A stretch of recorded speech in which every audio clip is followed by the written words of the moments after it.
ka-greeny. Good day po mga ka-greeny. Naiinitan po ang buong plantra ko ngayon sa loob ng aking mga succulent ang araw.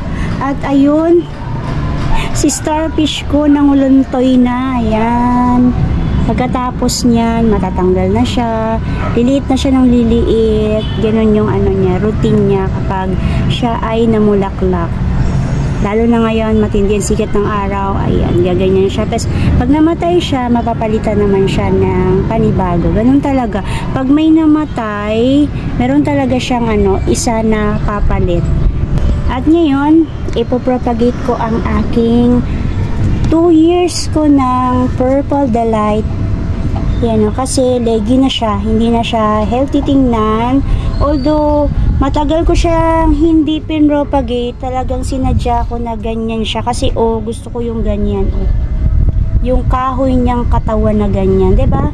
Hihira lang yung may ganyan. Kaso nga lang, hindi na siya maganda tingnan. Leggy na siya. Ang gagawin ko, ipapantay ko siya dito. Ayan, ganyan. Medyo ganyan lang kataas. So, ito, mataas na rin yan. Papantay ko lang siya dito. Ito, ipapantay ko siya dito. At ito, ipapantay ko rin siya dito. Magdo-double cut ako. So, mag-start ako mag-cut dito. Sorry po, hindi ko po napindot ang video ng camera ko. Pero nakat ko na po siya. Ayan, no? Ito yung pinakamahabang stem. Yan. At ito yung nasa tuktok niya. Pinudpud ko po siya. Yan, oh. At meron siyang mahaba pa na leaves kaya tinanggal ko siya.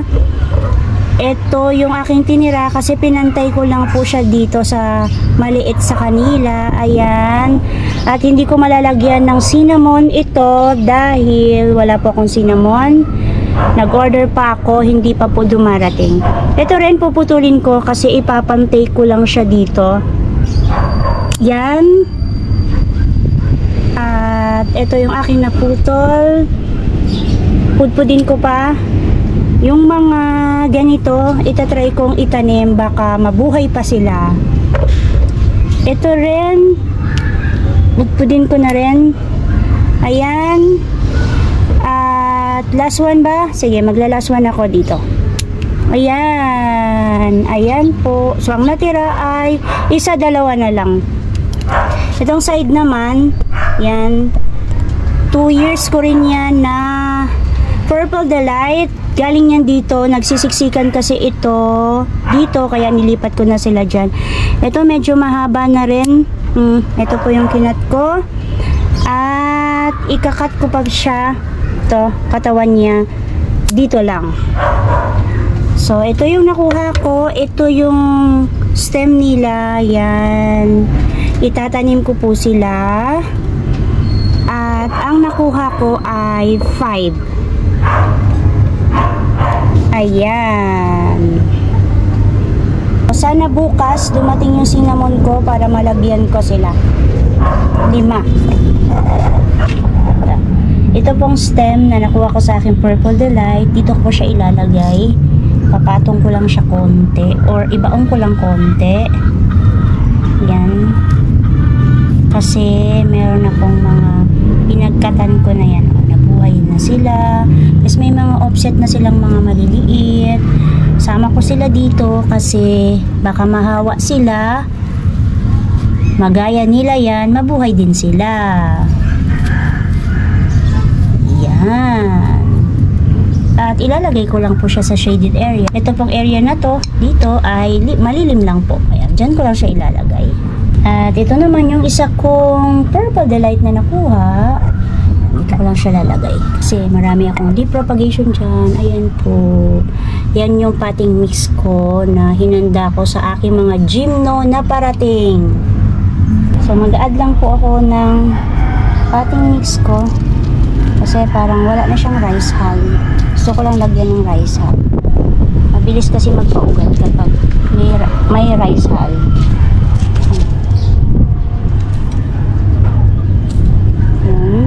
At ipapatong ko na yung kinat ko. Diyan ko na lang din ipapatong.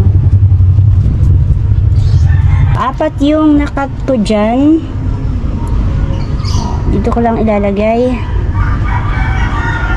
At dito, yung pinakamalaki siguro ito sa gitna. Pinudpud ko po yung stem niya para ipapatong ko lang. Ay, hindi ko na siya ibabaon. Ito naman, ditong side. Yan. Ganda. Pretty. At yung nakuha ko ditong isa, ayan, dito ko lang din po siya ilalagay. Ayan. So, morning sun, ang sunlight po nila ngayon. Okay lang po yan. Wag lang po yung sobrang tirik ng araw kasi hindi maganda dahil baka masunog sila dahil wala pa silang new roots. So minsan hindi ko na po siya tinatanggal dyan kahit tirik na yung araw. Tinatakpan ko na lang po sila ng tela. At hindi po sila pwedeng mabasa, maulanan dahil ayan o, magkaka-stem rot sila. Yung eto nila mangingitim kapag sila ay nabasa.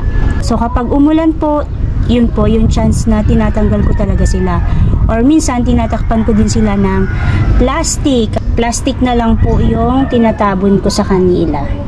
Ganyan lang po ako mag-propagate at magparami ng aking Purple Delight.